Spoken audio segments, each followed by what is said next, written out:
নমস্কার, আমি সুস্মিতা। আজকে শেয়ার করছি আমের মিষ্টি আচার বানানোর একটা সহজ রেসিপি। প্রথমে আমি আমটা ভালো করে কেটে ধুয়ে নুন হলুদ মাখিয়ে কিছুক্ষণের জন্য রোদে শুকোতে দিয়েছিলাম। এরপর আচারে যে ভাজা মশলাটা ব্যবহার করব সেই মশলাটা আমি রেডি করে নিচ্ছি। শুকনো কড়াইয়ে গোটা জিরে ও শুকনো লঙ্কা একটুখানি ভেজে নিয়ে হালকা গুঁড়ো করে নিলাম।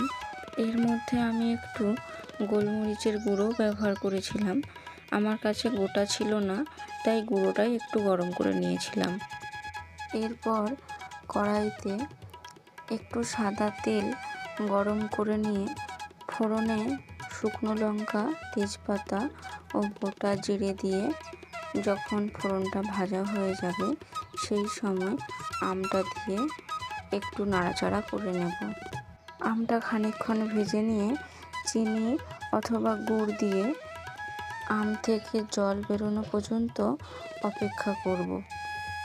আচারের রঙটা যখন সুন্দর হয়ে আসবে সেই সময় আচারের মধ্যে ভাজা মশলাটা দিয়ে গ্যাসটা অফ করে দেব এবং মশলাটা ভালো করে মিশিয়ে নিয়ে আচারটা রেখে দেব ঠান্ডা করার জন্য। ঠান্ডা করে কাচের বোতলে ভরে রাখুন। ব্যাস, তৈরি হয়ে গেল টক মিষ্টি স্বাদের কাঁচা আমের আচার। ভিডিওটা ভালো লাগলে লাইক করবেন ও শেয়ার করতে ভুলবেন না। আজ এই পর্যন্ত, দেখা হচ্ছে আরেকটি অন্য ভিডিওতে।